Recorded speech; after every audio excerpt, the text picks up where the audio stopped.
Living every day in your head for free. You can tap away, but I will not hear you scream. You can break the keys, spread your toxicity, your world outside reality. In your room, a little hideaway, but you let it through.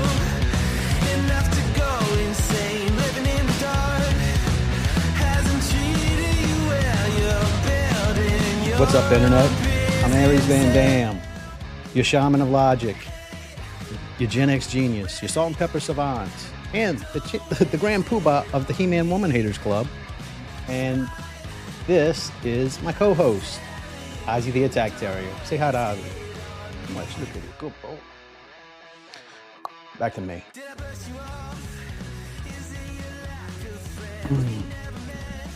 So, just wanted to remind y'all, you're going to be getting a lot of alien information coming up. I'm not going to tell you to believe all of it, but some of it, most of us already knew. Like if you were on the History Channel watching Ancient Aliens, you know all the stories they're going to tell you. You've already seen this. But it's going to frighten a lot of people. So just beware. People are going to be scared when they find out and stuff, apparently. So beware for that. Let's get right into the debate, because it's a Friday. I need to get out of here. I got things to do. This one is a really good one because it answers a question that I've been wanting to know forever, which is, why does Israel lie about having nuclear weapons? They could get away with coming out. North Korea did it. Why couldn't they just come out and say they have it?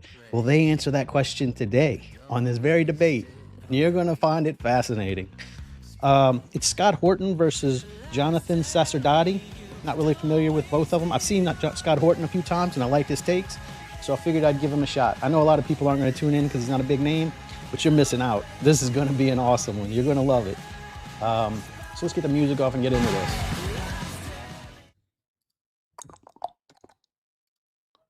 In the studio, as I said very excitedly, Scott Horton, author of Provoked, and a new book which we'll discuss in a moment, journalist with The Spectator, Jonathan Sacerdoti, and Bob Stewart, the former Conservative MP and Army Colonel. Welcome to all of you. Unusual to have a three-man panel in the studio, so great to have you all. Scott, you were, I would say, sniggering was probably a right way of describing it, some of the things you were hearing there from Ambassador Bolton. What did he just say? I don't think you're supposed to say that. He's an entertaining guy. Go on, explain. I mean, he thinks this is quite straightforward. What you do is you basically militarily seize back control of the Strait of Hormuz, and you empower and arm the people of Iran to rise up against the regime. Mm-hmm. Well, and that's what he's been saying. And Israel didn't force years. any of this. Yeah. Well, he added the word unwitting, as though Donald Trump wasn't convinced. Of course, Donald Trump is the president. He's the one who issues the orders and pulls the trigger, but he was convinced by Netanyahu. We all know that. No question about that. That the question was, where do you move the red line? And Netanyahu convinced him to move the red line to enrichment at all. Any enrichment is the same thing as a weapons program, and we won't tolerate it. As Trump says, no nuclear. And just, exceptionally vague like that. But, we have John Bolton on a recorded conference call with AIPAC in 2007 saying that through all the sanctions and all the bullying, this is in the W. Bush administration, they were trying to get Iran to withdraw from the Non-Proliferation Treaty and kick the inspectors out of the country. As he said then, that would put us in a better position to launch the war. He wants full regime change. And then you hear his answer. He has no answer to how to do this. Oh, we'll arm some Kurdish communists from PJAK. Yeah, it wasn't the most convincing way that this all gets resolved, I must say. Yeah, and then he says, oh, we'll arm the Balukis. He means Jundallah, the bin Ladenite head-chopping, suicide-bombing lunatics. That's who he means by the Baluchi dissenters, which America and Israel backed against Iran in the W. Bush and Obama administrations. And then I think it's so crucial that he continues, and the War Party on the media and in the government continue to push this lie, this completely preposterous hoax, Piers, that the Iranian government massacred 40,000 people in January to put down that insurrection. First of all, we already know, Donald Trump admitted, now that we're living in the future here, Donald Trump admitted last week or 2 weeks ago that Israel armed those Kurdish groups. Those weren't peaceful protesters. There were peaceful protests, but the fighting was not the massacre of peaceful protests. The fighting was fighting against Kurdish communists who were sacking police stations and burning mosques and trying to overthrow the government there. And then just think about that casualty count, 40,000. That's like the Battle of Gettysburg. You know, the worst, well, I don't know about all of them, but in Ukraine, the worst massacre of the Holocaust was at Babin Yar in September of 1941, where the German Nazis corralled 30,000 Jews and massacred them and dumped them in a ravine. 30,000 of them. It was one of the absolute worst atrocities of the entire Second World War. We're to believe that the Ayatollah pulled that off, something like that, maybe 10,000 more than that in January, without carpet bombing his own city, without committing some kind of Dresden, without leaving tens of thousands of body bags everywhere. And what do we see in the propaganda? 12 body bags. And then they go, oh, how can you deny the massacre? But see, here's the important point, is one is this was propaganda to get you outraged so you'll support the war. But two, it still bolsters this propaganda line that the regime in Tehran has no support whatsoever. Because why, after all? In January, they had to kill 40,000 of their own people to presumably make, what, I don't know, the other hundreds of thousands of them go home. But it's just not true. It was some Kurdish communists. Yeah, don't believe your eyes whenever you see it on the news that Iran has not protests, but like support rallies for Iran, like a country that we were told was on the verge of a civil war. Yeah, that's the crazy shit. They don't even know. They're showing you the fucking opposite of what they're trying to tell you. It's insane. The propaganda is ridiculous. Who were attacking in a protest that they kind of co-opted, a protest that was started by the United States, waging economic war against their currency. So it's just a lie that they were so desperate to cling on to power that they had to use that level of ultra-violence to do so. And that's why John Bolton and Donald Trump were so surprised when once the war started, there were rallies of hundreds of thousands of people in downtown Tehran in support of the regime there. Now, I'm not saying I support the regime there. I'm saying people there do, and especially when you bomb them. Well, there's no doubt that they have a body of support there. I think that's unquestionable. Jonathan Sacerdoti, your response to that? I'd rather respond, if I can, to what Trump's actually doing, because obviously we don't agree on quite a lot of things to do with the view of what's going on now. But what Ambassador Bolton said, I firmly agree with, which is this seems like a really strange moment for Trump. You could have been thinking about this 24 hours, 48 hours ago and thought Trump is pulling off a masterstroke. He's paused the actual war, the military action, and instead he's now strangling the Iranian regime with this economic move. And it was working. It was costing them $400, $500 million a day, the Iranians. The longer. But how much is it all been costing? Yeah, how much are they costing all of us? I paid almost that much for gas yesterday. The global economy. Sure, but if you ask Trump, but isn't that the calculation? He says, absolutely, and time became the weapon. So I think that what happened here was that many people said, well, who can hold out the longest? And Trump said gas prices will go up a bit. They're not up as high as people thought they would be. He said people said $300. He said they're around $100. He said we can cope with that for a short while. And every so often he tries to manipulate them with different statements. That might be what he's doing now, because the idea that he's capitulated to the regime, to the barbarians of the Islamic Republic regime now, after all of this, is almost unthinkable. And the reason But is it not also a possibility that Donald Trump, who's always trusted his gut instinct, that he has realized that politically and economically this is turning into a disaster? Because he's got the midterm elections coming within 6 months. They've already predicted Republicans to lose the House in that, which is normal, actually, for an incumbent president. But they now are highly likely to lose the Senate. He becomes a lame duck president. His nightmare, to have 2 years probably of facing new impeachments and so on.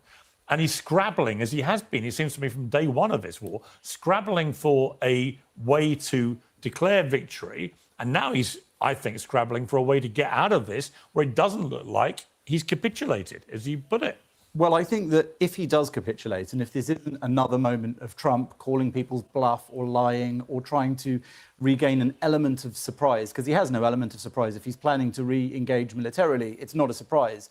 All he can do is make a tactical surprise, as he did last time, by start negotiations and then act. But what I'm saying is I don't think he gets out of it in your version of this, because what does it look like? It looks like the Iranian regime beat Donald Trump and the United States I agree. if he backs down. And so I don't think Trump is a stupid man. I think Trump knows that. I don't think it helps him domestically either. They'll say he took us to war with this huge expenditure and all this effort, and then he capitulated. And I don't think it helps Iran. It certainly doesn't help the Iranians who want to get rid of the regime.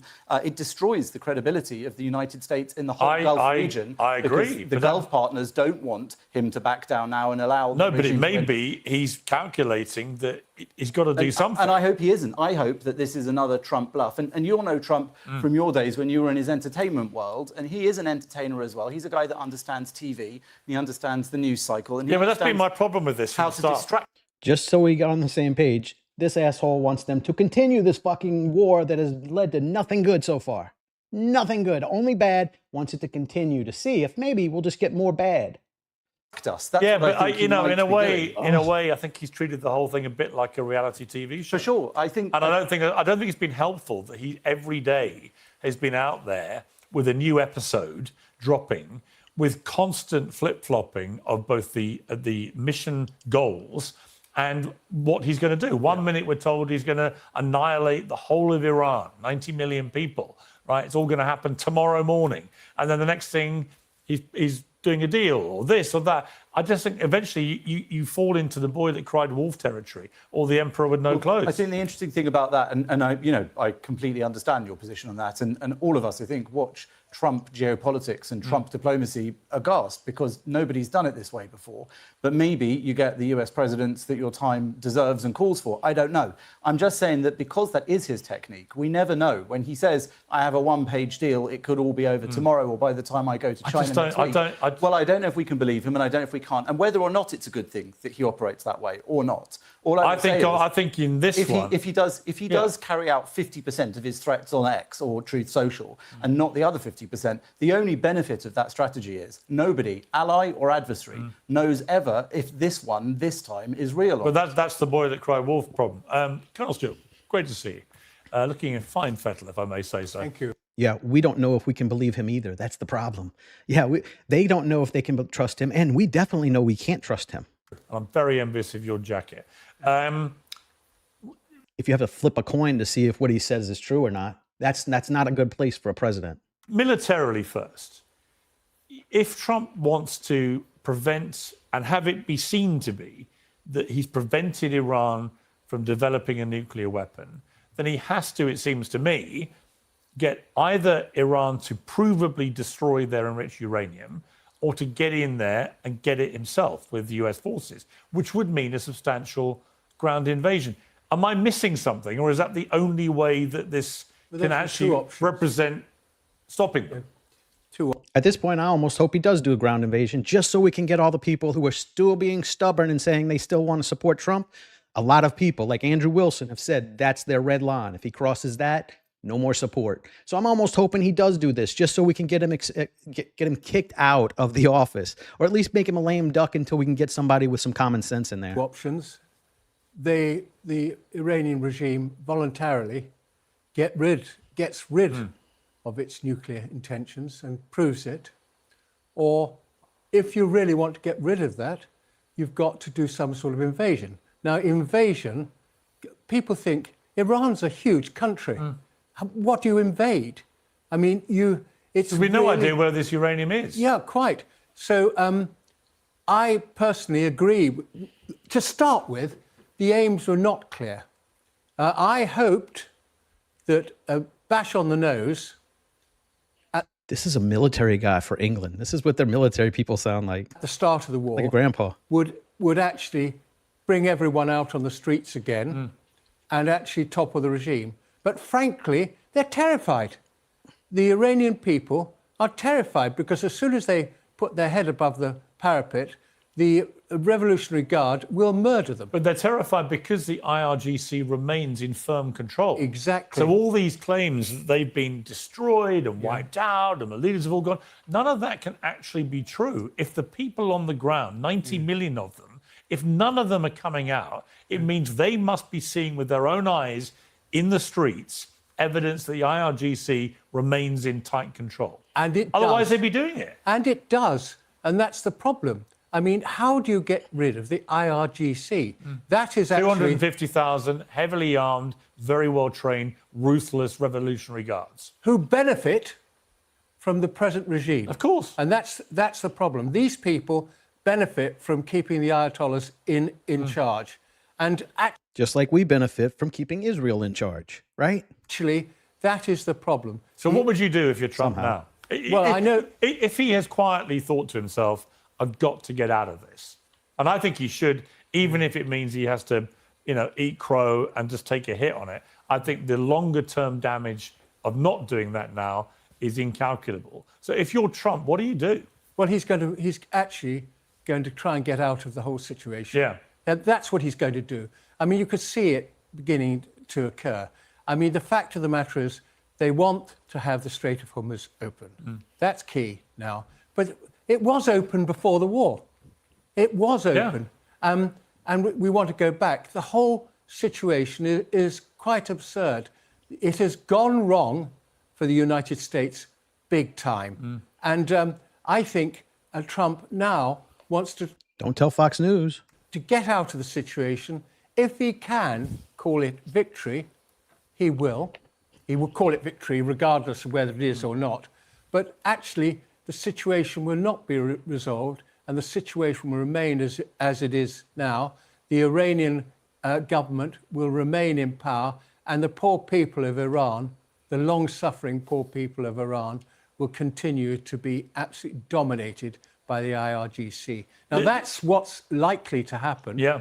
And I cannot see the idea of invading a country like Iran is militarily mad. But I think also, never mind militarily, politically disastrous for Trump. Yeah. If you suddenly had a load of Marines getting killed, right, and they didn't get their hands on the enriched uranium, it's over for him. Yeah. I mean, I said at the start of this, Scott, I thought this was the biggest risk I've ever seen Donald Trump take. I always thought, interestingly, his foreign policy, certainly compared to people like George Bush and others, was actually reasonably measured. I mean, Trump was a guy that believed in taking out Soleimani and then getting out of there, right? Maduro was a classic Trump foreign policy move. People may not agree with it, but actually as a military operation, in and out, snatch the leader, put a more emollient number two in place, and maybe you can, it's fine. There's no sort of casualty list. This one, from the moment he did it, I was like, wow, you're staking everything here. And I still believe that. And I think I sense, knowing him very well, that he's now wrestling with a massive dilemma. How do I get out of this without losing face and without America losing face? Right. Well, yes, first of all, as Mr. Bolton said, they've always known what the potential consequences of this could be. I thought that was interesting. Yeah. Because any attempt by any of them to try and... Just had to be quiet and not tell Trump what those consequences would be. That's how they got the war. So, well, we didn't realize they might do. Bolton was saying they had the open conversations about it. He didn't even know they could close the Strait of Hormuz. He found out fast. I found an article that I wrote in August of 2005 for antiwar.com saying that this is what could happen. Yeah. Iran can close the whole gate, the Strait of Hormuz. Out of interest, why have they never done it before? Because we hadn't attacked them. No, but why wouldn't they have done it as a strategic thing to cause economic Well, that would mayhem? have provoked a war that they were trying to avoid this whole time, too. Right. And, the Bush administration, everybody but W. Bush, including John Bolton, pushed him very hard to do this. And it was the military that talked him out of it. In January 2007, the chiefs told W. Bush, we don't want to do this. We'll triple the Iraq war, but we don't want to go to Iran. And the reason why is because they can hit back in ways that we can't control. We don't want to fight anyone unless we know we control every single stage of the conflict. What do you think on the Gulf states? I've had lots of different views about this. Yeah. I've spent a lot of time in the Middle East in the last 2 years, in Saudi, in Qatar, in UAE. It's been a very vibrant, dynamic place to be. They've been pouring money into a new business model of opening up tourism, sport, sunshine, safety, and it's all designed to replace the dwindling oil supplies.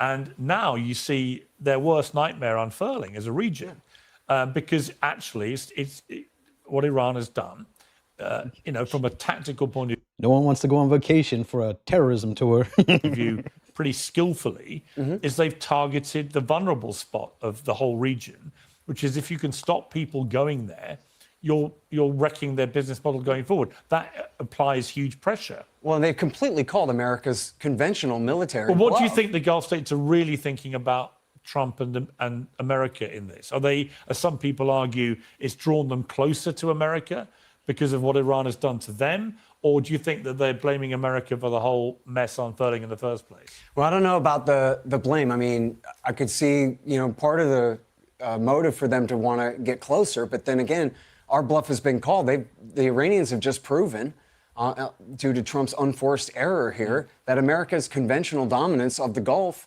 it was always a bluff. They closed down all of our bases.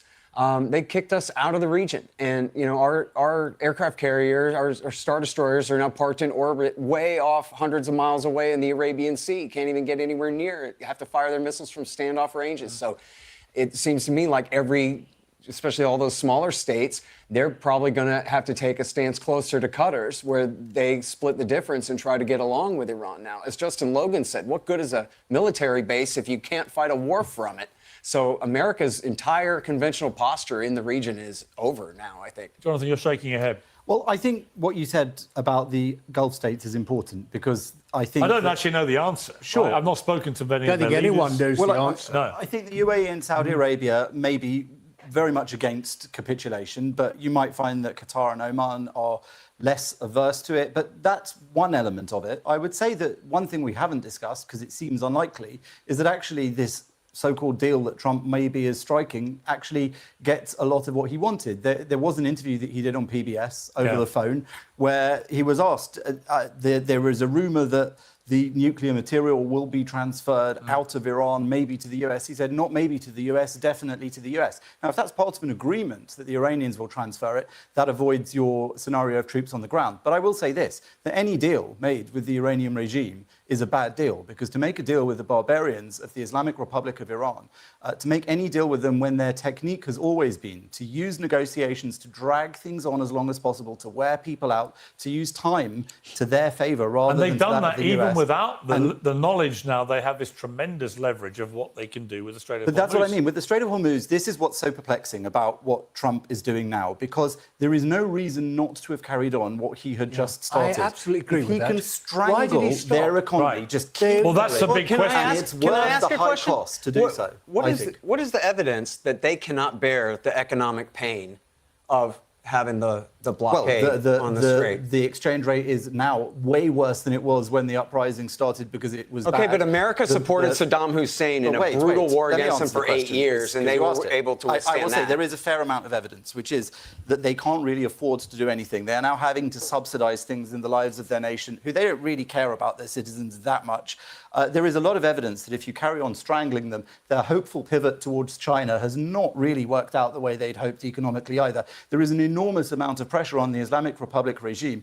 Certainly, they can withstand a lot of that pressure because they are ruthless, horrible people who will let their own population suffer. But eventually, what Trump was doing was a non-violent method of continuing this war. He had moved out of the kinetic stage of airstrikes and all that we saw there into this stage of playing them at their own game with the Strait of Hormuz and trying to open it up to release the pressure on the rest of the world, not doing too well on that yet, but starting, and also managing to choke them off, to suffocate them, to gradually economically But the problem bleed them here, dry. Jonathan, And that's is what gonna you should be- carry on Well, let me doing. see- real quick, hang on one second. You're a very pro-Israeli commentator. You'd accept that.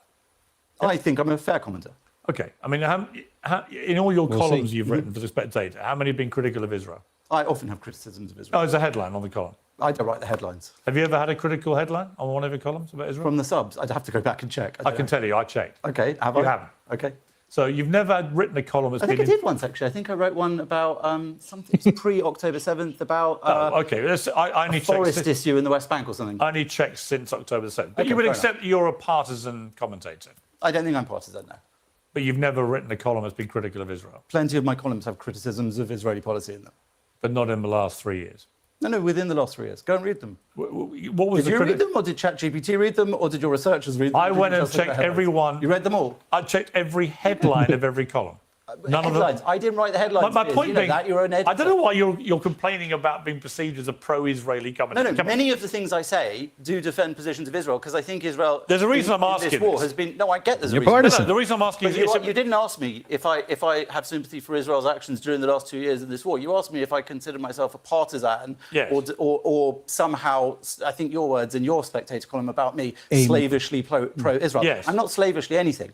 A mouthpiece for Israel. That's what Institute is. I look at the facts and I look at what I see is going on in the region and I try to analyse it from a perspective, which does very often come down in this scenario in favour of the Israeli actions. But it doesn't mean I'm invariably. slavishly no, I resent that. And I think, He's about to defend them lying to us. afterwards, let's talk about it. I'll find you the criticisms I've put in some You know columns. what? The great thing is in the digital era, people can tap in your Sure they name can. to the Spectator website. They can check every column and they can see if any of them have a headlines critical of Israel. I don't No, thank you. tell write you- the headlines, Piers. Maybe that's the theme of the column. Well, sometimes I don't like the headlines they give me. But here's why I'm asking the question. Go for it. There's no point disputing this much longer, but I'm not trying to play gotcha. The reason No, I I'm get it, I asking get is it. that there is a belief that Israel's operating on a different side to this whole thing, that they don't care if there's total chaos in Iran. They've got a much wider, bigger picture that they're going after here. And that actually, if Trump does look like he's It's called the Greater Israel Project. reining back too much here, and that the Iranian regime may stay intact and may have the enriched uranium and so on, that Netanyahu just won't accept it, and that Israel could actually unilaterally go and attack again. Do you think that's likely? Well, I do think you're absolutely right, and that Israel and America don't have entirely the same aims in this war, and they never did. But they had a huge amount of overlap, and I think that's why it came together that this happened as a joint action. So from Israel's perspective, which, I do write a lot about Israel, and I am very sympathetic to many of the actions Israel takes and has taken, especially during this war period. From Israel's perspective, it's interesting to consider what this will mean if Trump capitulates now. Will it be good for them or will it be bad for them? In some respects, if you think about October the 7th and pre-October the 7th and the end of the war, if we drew a line here. Notice how his big concern is how this affects Israel. Not anyone else, just Israel. But he's not partisan. They are net up on that. If they were below zero on some kind of numerical scale on October the 7th, when that horror happened, on the 28th of October, when that war started in Gaza, they increased massively in that scale. Then with Lebanon and Hezbollah, with the 12-day war in Iran, they will have increased more. If he capitulates now, it will come down slightly. So they might have gone up to a 70 and now they'll come down to a 60 or 50. They're still up 50 from zero when they were below zero. But I do think that what it has done in some respects, whilst not conclusively, it has demolished a lot of the capability of the Shia axis that Iran leads in the region. The problem is it hasn't got rid of it, but it has stopped Syria being a corridor for Iran to funnel things towards Hezbollah. They are currently trying to deal with Hezbollah, but that's on pause because of this ceasefire that the Americans let me bring in Colonel. It swings and roundabouts. That's what I'd say. Colonel Bob, I mean, I saw one report which said that in Gaza, for example, because of the destruction of 70, 80% of Gaza, because of the killing of 70, 80,000 people there, some of whom obviously were Hamas. We don't know the exact split of terrorists to civilians.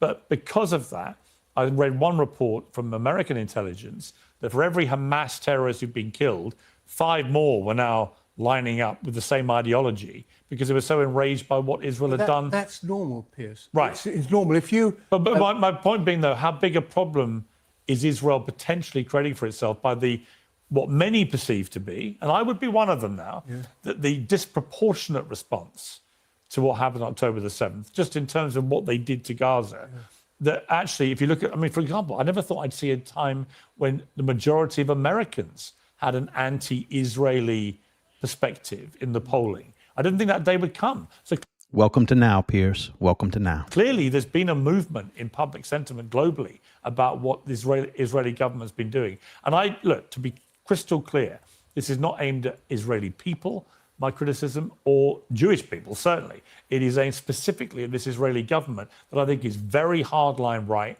driven by, in cases of Smodrich and Ben-Gvir in particular, absolute maniacs.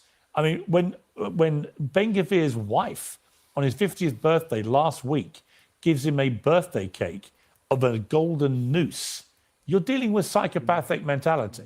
I thought that dude was like 70 or 80. I'm sorry. 50? Jonathan, you can respond to that in a moment. But I just feel like this has been part of the Well, I'm problem. not a spokesman for Itamar Ben-Gvir, I have to point out. No, sure. Israel has two objectives.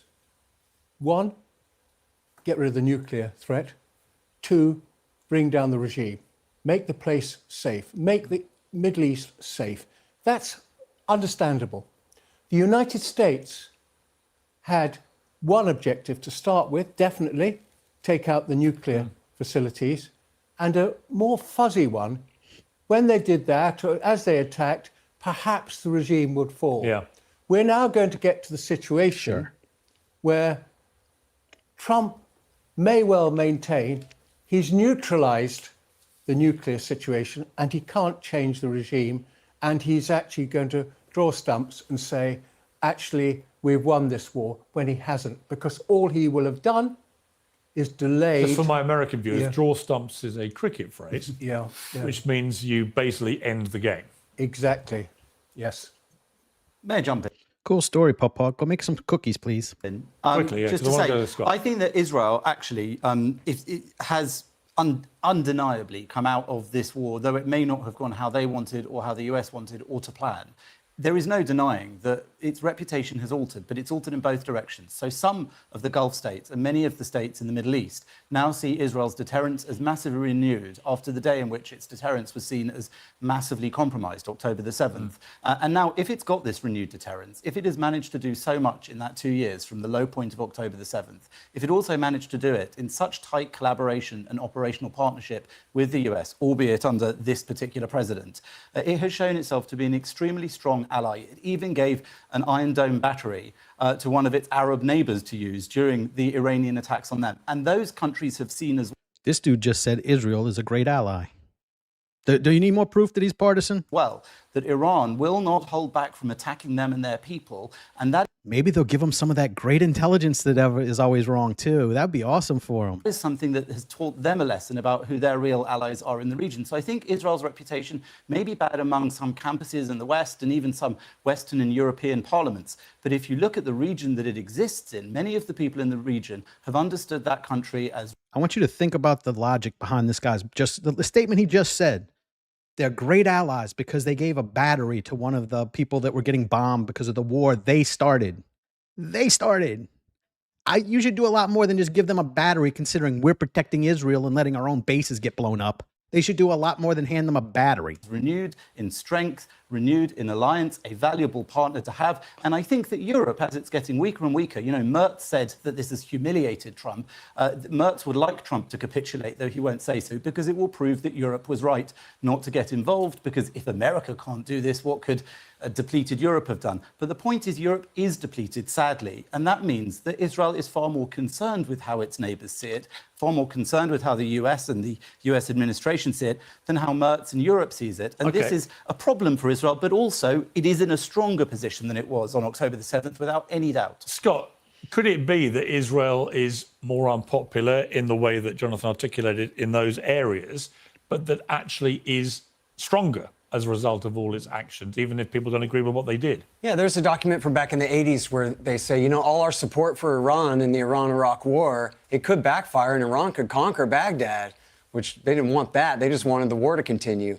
Then they said, what, if that happens, that's okay, though, because that'll just help drive all the Sunni kings closer to us because of their fear of the Shiites. So the fact that, and I'm sure you saw the Ynet story the other day about how the military and intelligence officials in Israel consider this war to be an absolute and complete unmitigated disaster. They didn't get the regime change. They did not destroy the nuclear material. They did not end Iran's alliance with Hezbollah, the Iraqi PMUs, or the Ansar Allah in Yemen, or any other thing. They've accomplished absolutely none of their goals, and instead they proved that America's conventional footprint in the military East is in the Middle East is completely obsolete. So, yes, I'm sure all the people in the region are upset, although the kings and sultans and emirs and potentates and monarchs and el presidentes of the GCC may have been driven closer to Israel in a way. But I want to talk about American public opinion that you cited there. We are propagandized so heavily in the United States of America that the only reason anyone would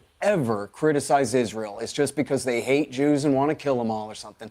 And for people to have gone from believing that to where they are now is due solely to two things. Israel's slaughter in the Gaza Strip, unremitting cruelty, which we all can see them deliberately killing children, etc., and then dragging us into another no-win war in the Middle East, just like with W. Bush. Netanyahu and his men promised it'll be. Also, a big part of that is the rise of YouTube and like pushing the legacy media out of our zeitgeist. Like I don't even watch that shit anymore. A lot of people just gave up on the news to tell you the news now. You get it on the internet. That's the only place you're going to get unbiased news. Be easy. We'll just tell them that they're making nuclear weapons. We'll go in there, we'll get a regime change, and everything will be fine. And, you know, last time in Iraq War II, they put Iran's best friends in power, from Dawa and the Supreme Islamic Council. They still rule Iraq to this day.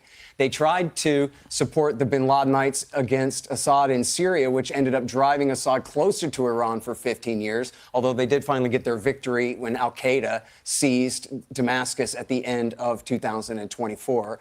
And so Israel is definitely stronger there for having, helped al-Qaeda. And Netanyahu bragged about it, by the way, that he helped al-Qaeda. So did Joe Biden.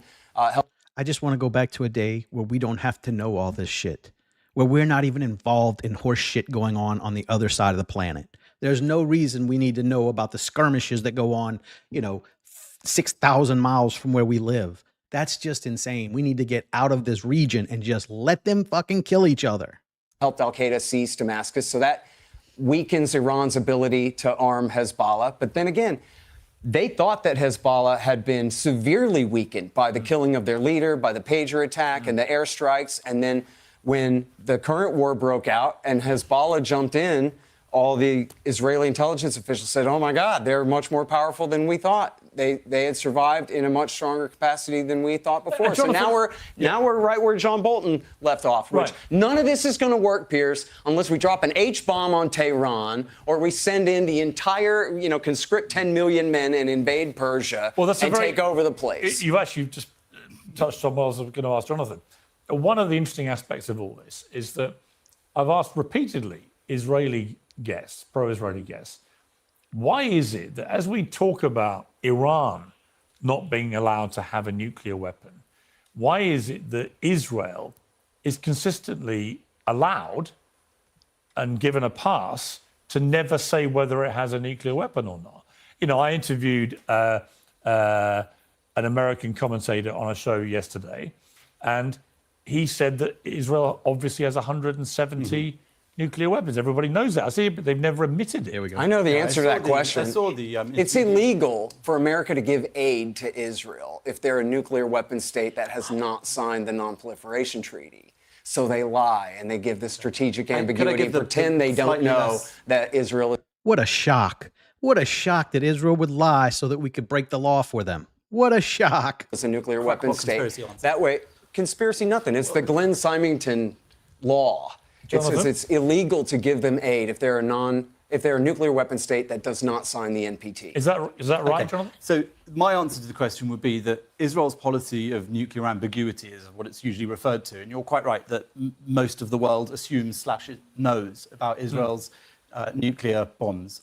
Has been, I think it was Shimon Peres. I want you to watch as he defends Israel lying to their greatest ally. I want you to see that and then have him try and tell you he's not partisan. Who introduced the phrase, Israel will never introduce nuclear weapons into the region. It was this weird phrase that's meant to say, well, we're not going to say we've got them, that would be to introduce them.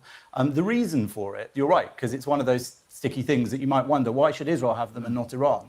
But basically, the answer is kind of obvious. It's what it sounds like, because Israel got the nuclear weapons to protect itself from basically a region which in every direction wanted to annihilate it since it was born or reborn in 1948, and has never used those weapons to threaten the annihilation of another country, as Iran frequently does, for example. Except when they threatened Iran with it. They threatened Iran with it a couple of months ago. The Islamic Republic of Iran does to Israel. They have a countdown. But why should Iran? They've even threatened Western countries. Why should Iran? Why should Iran be? Why should Iran have to be? But just to be clear, why should Iran have to be completely transparent about its own nuclear aspirations? Because it is a regime which wishes to kill us. Well, okay, that's your opinion. It's their opinion. They say it. But there are other Death to America. There are other countries. Didn't you hear that peasant in the street marching after we blew up their children? Didn't you hear that? They said death to America, so they all want to kill us. Fucking, that's the level of these morons. That's where his intelligence lies. Israel, Right there. Satan, Whatever you But see on there are TV. other countries. But if you go to Russia Israel's or eradication. China or North Korea, vast swathes of the world don't agree with you, right? So the point being, But these. what do you mean they don't agree that those are facts? That Iran says death to Israel and death to America? No, Peasants. I didn't say that. Peasants. Launch. I mean, they are supportive of the regime that you detest, right? So my point being that there are globally. Okay, but they're No, hang wrong on, and I'm Jonathan, right. hang on. We blow up their children, and this little Poindexter's mad that they say, death to America. What do you think they're going to want to do when we blow up their daughters? Like, I think if they blew up my daughter, I'd have a little bit of a ill will towards us, too. Hang on. different. This is your opinion. Yes. Okay, that's fine. Well, that's what I'm That's here fine. for. I'm saying there Uncensored. Of course, of course. There you go. No, of course. Well, my point being, a lot of the world has a different opinion about Sure Iran. they do. Right? But I'm so my explaining question. to you The why point. should Israel The point have of my nuclear question. weapons? No, Yeah. but the point of my question. Why Because this should guy we thinks be so. That's why. compelling Iran to be transparent about what it has. Because and if what it they doesn't have a nuclear Yes, weapon... but why is Israel not compelled to be as transparent? Because Iran signed the NPT and Israel didn't. That's All why. the years, Iran is Israel- actually Would it not be- obligated. Okay, Iran is, that's correct. Iran is obligated. There you go. Israel Would it isn't. not Didn't be? sign Would the it not be NPT. a That's powerful? right. That's the first Would it thing, not be a but- powerful thing for Israel to say, Maybe. in full No, transparency, I don't know. we have 170 nukes? Maybe it would, maybe it wouldn't. How do you claim to be a transparent democracy? Well, when I'm saying, listen, you're not Piers, remotely transparent. While you're promoting Israel lying to the world. You're not partisan. I personally have not seen the nuclear weapons of Israel, and I personally is not something that I have personal proof of. Okay, But do you think they have them? Did you personally see them saying death to America? No, you watched a video of it. There you go. Well, yes, that seems Okay. to be the right. received opinion. However, if it were some giant bluff, then it would be a magnificent one they've pulled off. That's not what I'm suggesting. I'm telling you that the difference between the two states, why should Iran be transparent or stopped when they're not being transparent? It's because they are a threat to the West. They are a threat to civilization. Israel is not. Israel has is not a threatened threat. to nuke London and Paris and Berlin and Rome. It's called the Samson option. They say In that Iran. the Western democracy. You say you're not a crackpot conspiracist. There's a This is book bonkers. by Seymour Hersh Israel called The wants to Samson nuke- Option. Israel wants to nuke the West. I didn't say they want to. Why I haven't- said they why- have threatened that if Israel the is- Western states abandon Israel to be overrun, that they'll nuke us too. And I'm not saying that's always been the permanent doctrine, but it's called the Samson option, and it was their doctrine at least in the 1970s. There's a book about it by Seymour Hersh. You can pretend like you've never heard of such a thing, but everyone else watching this can just Google up the Samson option Listen, and read it for themselves. There is no He doesn't read anything that says bad things about Israel. He doesn't do that. serious That's the threat second time from you've the tried to say state of Israel. conspiracy to Because me, there as though is that no debunks anything serious that I've threat said. From the state of Conspiracies are future facts. Remember that when you're learning about aliens later today. Else watching this can just Google up the Samson option Listen, and read it for themselves. There is no serious That's the threat second time from you've the tried to say state of Israel. conspiracy to Because me, there as though is that no debunks anything serious that I've threat said. From the state of Israel to the West of it having nuclear weapons. That's been proven by the fact that it has never used them, it's never threatened to use them, it's not threatening the annihilation of any other country.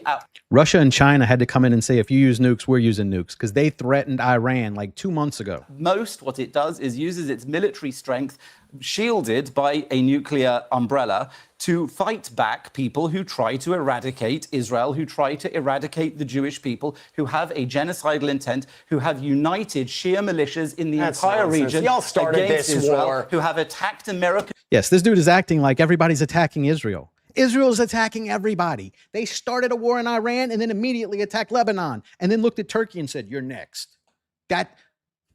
Why do you think everyone in the region hates them? Why would you like them if they were bombing your cities? I wouldn't like them at all. For over 40 years who have attacked Europeans, who bombed during this war a British base, who tried to bomb Diego Garcia. This is a regime which cannot be allowed to have nuclear weapons, and there is no such similar Israel threat. and America started this war. let me This is ask point of you- information. Let me bring in. I'd like to see some evidence that Israel should be allowed to have a nuclear weapon. Why aren't we taking that away from them? Right? Why aren't we doing that? Since we're going to go fight a country that's trying to get nuclear weapons just to deter the country we're attacking with. Right? That's the problem. If you take away nukes from Israel, I think the rest of the countries around in that region wouldn't want them as bad. It wouldn't be as is high a priority. I'd say it that way. No, Bob. The constant refrain we hear from the IDF or people talking about the IDF is they are the most moral army in the world. You were a colonel in the British Army, as my brother was. Is the IDF, from everything we've seen in the last few years, the most moral army in the world? No, I don't suppose any army is the most moral. There are always people that do things wrong. It tries to be, like all. Back that up. Back that up. I see them killing a lot of innocent people in Gaza, and I don't see a lot of arrests for it. I don't see a lot of people going to prison. No, it's just swept under the rug and just say, well, we took care of it, and nothing ever happens. Prove that they're trying to stop that. Prove it. Armies do. It tries to be, but sometimes, because human beings are involved, they get it wrong. That's not true. They deliberately target women and children. Sorry, I They honestly rape don't prisoners. believe that. I've got a number of friends in the IDF who actually are appalled if that was the case. Oh, so your two buddies don't tell you about it, so that means it doesn't exist? I watched a video of an IDF soldier bragging about killing children and saying it's a good thing. I don't agree with you. Could Well, it be? a lot of them keep blowing their brains out because of And he probably got a promotion after that interview. the orders that they were made to But follow. could it be that actually the reality is that they have used, and they're doing the same with Hezbollah in Lebanon, I think, that the Israeli government has used the fact that undoubtedly Hamas and Hezbollah embed themselves in civilian areas. Yeah. And that they have used that as the excuse to go and just obliterate these areas, full knowing that in the process, a lot of civilians get killed, women, children who have nothing to do with this. And that And then they'll blame it on the terrorists. Like, what? They're terrorists. Do you think they're going to just strip naked and go stand in the street so you can kill them? Yeah, they're going to try and hide and blend in too, just like Israel does. They have their headquarters amongst hospitals and the civilians, and they're doing the exact same thing. Like, to bomb them, you have to bomb a bunch of civilians too. So it's not any better for Israel because they're doing the same exact shit. sort of umbrella excuse. In other words, they could say, we don't deliberately target the women and children. But they know for a fact that if they blow up that whole, I mean, some of the scenes I've seen from Lebanon recently are very reminiscent of Gaza, where just obliteration has been the order of the day. They know, this most moral army in the world, that when they attack in that way, a lot of civilians are going to get killed. So they can say we're not deliberately targeting the civilians, but they also know a lot of civilians are going to die. Now, the argument back at that, Bob, is World War II, Dresden, you know, the nuclear bombs. The that Geneva dropped into Conventions were all written after all that. I know, All that. and that's the argument I put forward, which is that's why we set up Geneva Conventions. But as an army man, what do you feel about that? Well, when I was in Parliament, and that was nearly 2 years ago, I stopped being a member of Parliament. I would make speeches, and my view was that after October 7th, actually Israel should not invade Gaza, but should use its special I just keep picturing this guy in boot camp. Like, it's just weird. He's like too popoy to be thinking of his military guy. forces and lightning On pinpoint Golden raids Pond. with a target that can be identified to avoid civilian casualties. By putting mass troops into Gaza, inevitably things like you've just portrayed will happen, and innocents will die more than necessary. It's always, you can't actually unleash the sword, as it were, and expect everyone. Is it morally defensible to target civilian areas where you know, or you believe, or you suspect terrorists are living and operating? Is that morally defensible? No, because the Geneva Conventions say to soldiers like myself, you should not unleash weapons if there is a chance that civilians So, will be Jonathan, killed. why does the IDF then, yeah. just ride roughshod over that? Well, my understanding of how the idea from the people I speak to there, how it's operated, for example, in Lebanon, for an awfully long time, they didn't go into Lebanon on a grand operation or do the damage they've just done now. But after Hezbollah joined in on October the 7th or 8th, whenever it was. And Israel evacuated like huge swathes of the north of Israel to create a buffer so that its population would be protected. And indeed, that population's been under threat for some time, with the UNIFIL forces, the UN peacekeeping forces, not keeping peace in the south of Lebanon below the Litani River. So though Israel did tolerate that for an extraordinary amount of time, while its people were under fire for many years, which was very underreported in the West, they did then eventually, after October the 7th, I believe, make a different calculation, which is to say, with warnings to evacuate civilians and attempts to do those sorts of things, which you're right, don't always work. And you end up often with civilian death counts, which will, be hideous for people to see. But I think they made the evaluation that's a tiny country, same with the Gaza Strip, which they now hold 50% of in this weird stalemate. And going back to a point and I that think Piers made just to earlier. finish that, just to say, I think they've decided the buffer zone should no longer be inside Israel. It should be inside the enemies that are threatening Israel. And so I do think they made, you're right, and it's up to anyone to decide whether they agree with it or not. I think most moral army in the world is a useless phrase that we should all avoid. My big problem. Yeah, that's your side that keeps making that bullshit claim. My big Do problem, they Scott, believe the buffer should be within Right. Lebanon or within Israel? My big problem, actually, with the claims made about, for example, what the IDF has done in Gaza, is that to this day, despite there being a supposed ceasefire, which seems to be constantly broken in some way, but despite that, the international media are still not allowed in to operate freely in Gaza. And they killed hundreds of reporters who were from there. Over 200. Yeah. But and they sort of framed all of them as they were all linked to Hamas, which is fine. If there are no international journalists on the ground to verify either way, you can make any claim you like, and it can't be challenged. And I've had people like Jonathan Comrikas and others say he totally agrees with me, that is completely wrong. I mean, do you as a journalist agree? Well, look, I asked many times to go into the Gaza Strip. Eventually, they let me in an embed. But you're right, it's very limited what you can see. Again, I understand why they made that decision. It's less easy to understand it now. There's the so-called ceasefire. I think there's only one reason they're doing it. That's where you and I do disagree. They don't want people That's where you and I to do see. disagree. I would say that may be part of it. I would agree. But I'm not sure that's the only reason. But I think there is part of the reason. I think also the other part of the reason is that they believe that the war is still ongoing in a different status. And it sort of is, because both sides have used... Because they started it. So they're starting a war so we can't go and see the war crimes they did in the last war? How are you not partisan? You don't see that? Oh, what if they start another one after that? We don't get to check either one? We don't get to see... This is the insanity that comes into your brain whenever you're a Zionist. You just think above everything. That country has a right no one else has. Said, well, no, they shouldn't, but you're the one that said it. Both sides are constantly breaking. I know a lot of guys who fought in Iraq and Afghanistan who are absolutely outraged every time they hear the Israelis pretend that they follow the same battlefield procedures as our army guys do. And I don't know all the exact numbers, but it's like the most civilians that you can kill to get a medium value target or a high value target is 10 or 20, something like that. Obama's the last example I would use. Well, that's my point. The US killed many people in drone strikes under Obama. It's not true that there's such a massive distinction in each army evaluates. The drone strikes are 50-pound Hellfire missiles, okay, is what Obama was doing with the drone strikes. He killed a lot of people in double tap strikes. It's nothing like the 300-to-1 type ratio that the Israelis adopted. I know you covered it. When they bombed the tents, they claim they're going after one guy, and they bombed the tent city. They killed 300 people, claiming they're going after one guy when they're not even going after one guy. And then, crucially, there's the Israeli journalistic outlet, 972 Mag, who did the groundbreaking reports on the use of artificial intelligence, Lavender, and Daddy's Home. And what the program, Daddy's Home, is it follows alleged Hamas fighters home and then kills them in front of their families and or with their families. And Lavender, they talked all about in the... That doesn't create any new terrorists to take their place, does it? You just saw your pops get murdered in front of your face as a child. I got a feeling you're going to turn into a terrorist too. The program Lavender, they say, we've identified all the Hamas targets we can find. We killed them all already. So now what do? So what do?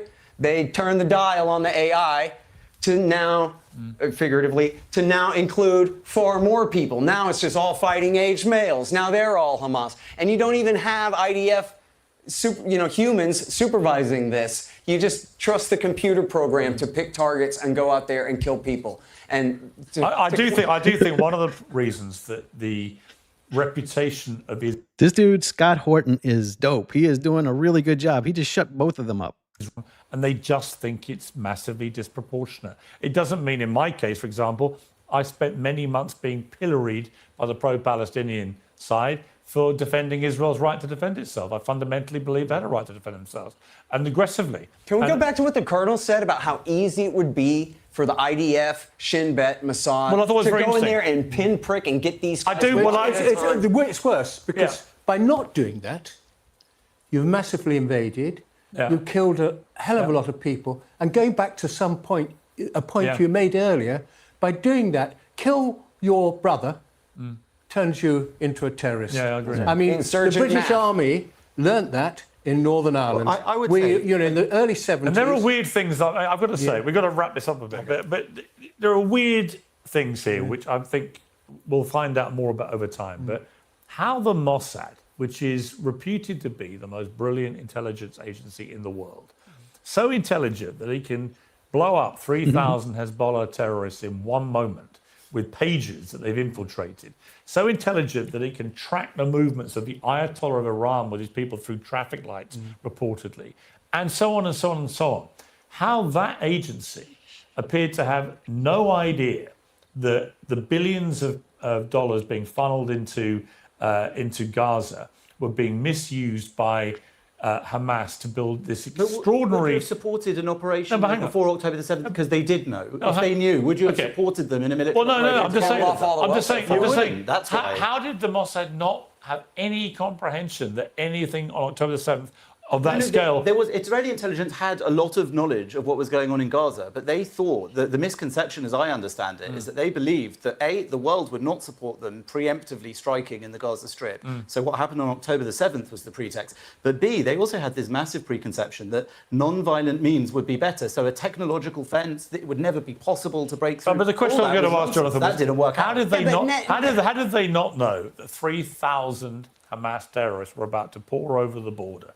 Right. But what? So you think they were part of it? No, not at all. What are you trying to say? buy into I that don't conspiracy understand. theory. I'm just saying there was a massive ball dropping here. Future fact. And I still can't get my head Well, around all it. of Israel. This is on their doorstep. Piers, it's Absolutely. easy. It's Yeah, Israel would never do a false flag attack. That's just not in their nature. Go on. easy, okay? Netanyahu repeated this over and over again.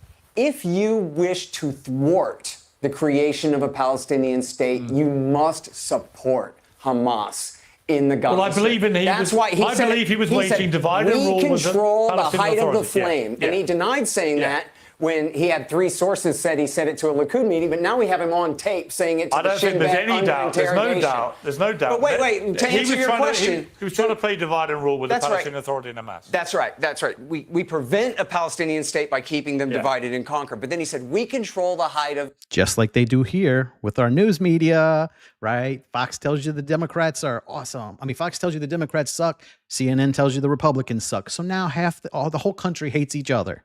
And while that's happening, Israel's sneaking in the back door. And now we got a Congress full of fucking Zionists. So pay attention.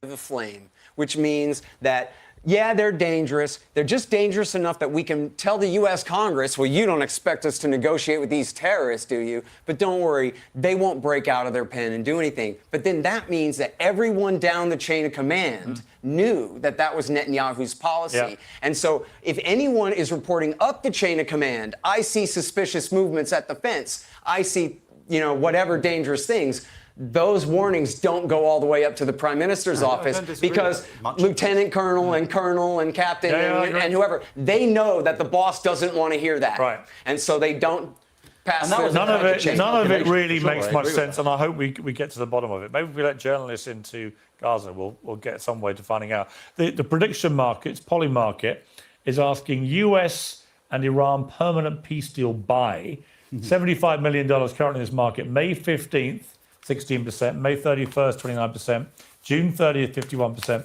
December 31st, 73%. Bob, let me just very quickly, I mean, peace is a very movable feast, obviously, but when do you think we may see the end of this war officially in terms of a declaration of it being over? The answer is no one knows. Yeah. However, I hope within the next 4 weeks. Okay. I really hope within the next 4 weeks that there's some sort of deal. Yeah. Trump will have to accept that he has not achieved everything, but he will declare it as Anything. a victory. Iran He's not achieved anything yet. will actually say they've won, and that's it. And you know what? I'm comfortable with that if it stops it. Jonathan, when do you think? I couldn't tell you when it will, but if you put those back, never I'll will. look when I should put my money on and see what I can do. Hopefully, people in the Trump administration aren't putting money on it right now, knowing It looks as increasingly like seems to some be of them happening have, quite yeah. often. Yeah. So maybe we should watch what they've done, and that will give us a guide to. That's probably not a bad The idea. answer. The truth, what history should ask is what solution will end up with the least number of people dead? Yeah. That is actually what You mean going back in time and not invading? Yeah, that would have been the best approach, I think. we've got to aim for. Yeah. And it's very difficult to I think say you should whether factor it's... in that calculation, though, in the numbers.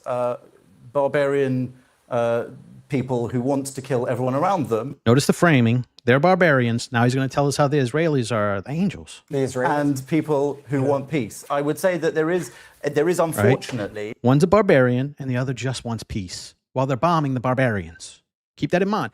The barbarians were just doing barbarian shit in their caves over there, and Israel decided to bomb them. But they're the peaceful ones. a number of bad actors. Okay, terrorists. you know what, one's saying, guys? what we about can't- the Iranian Guys, people? I would love to No, I carry agree on. with you. I'd love to carry on a more extended debate. We haven't got time. Scott, quickly, when do you think we may see a deal? I really wish I could say Trump has got himself in such a tough position here where, as you're indicating, he can't quit without essentially admitting he lost, or at least just lying and calling it a victory in Which he'll the do. most absurd way. But I do He's already called it a victory. They shut the Strait of Hormuz down, and that day he said, victory! encourage that. And quite frankly, I think the best case scenario really would be for America to just abandon our world empire and our Middle Eastern empire altogether. Stay the fuck Tell out the of there. captain, fly home, admiral, sail home, and completely disengage. And then that shifts the entire burden onto Iran to deal with the rest of Eurasia. And Israel. Which is, quite frankly, none of the Which United leads States me of America's neatly business. to a chance to promote your new book, Enough Already, Time to End the War on Terrorism by Scott Horton. Whether you love what Scott says, hate what he says, there is no denying you are a brilliant writer, and you immerse yourself in incredible amounts of detail and research for these books, and I always find them riveting to read, even if I don't agree with all of it. I don't think you would expect everyone to agree with all of it. Of course not. You spark great debate, and it's great to have you in the studio and to meet you for the first time. So thank you very much. Jonathan, continue to whack me in your columns. I think Just the one, just the it one, actually is Piers. quite brand enhancing when you do it. Just the And it gives me a chance to I whack know you you back. do. That's the point. But it's good to see you too. You too. The point about Uncensored, I like having people in that don't agree with me. It was I always, agree with everything you say. but- I totally agree. And Bob, great to see you again. You seem to be the Benjamin Button of military commentators. Well, younger every time I see you. Really? Yeah. How kind. Coming here again. Is that military? Great to see you all. Thank you very much. Well, House Democrats this week wrote to the US. All right, the next one's just an interview with a girl. She does back up a lot of the things. She even talks about the Glenn Symington law that he just brought up. I needed to know that information. Like I always wondered, why do they keep lying about it? Like North Korea got theirs and nothing happened. Why don't they just say they got them? That makes a lot of sense. So they can do all this underhanded shit that they're not supposed to, that law prevents us from doing, but we're just doing it anyway because they're going to lie to us continuously. That's eye-opening. That's how they maneuver around the rules and the laws. But anyway, I'm going to get y'all out of here on a short one today because it is Friday and everybody wants to go party because, aliens are coming down today. So enjoy all your disclosures, I guess, if y'all didn't know about it already. If you watched Ancient Aliens, I guess just sit back with your popcorn and enjoy. I'll see y'all Monday. Peace. Oh, wait. Yeah, peace. That'll work. Have a good weekend.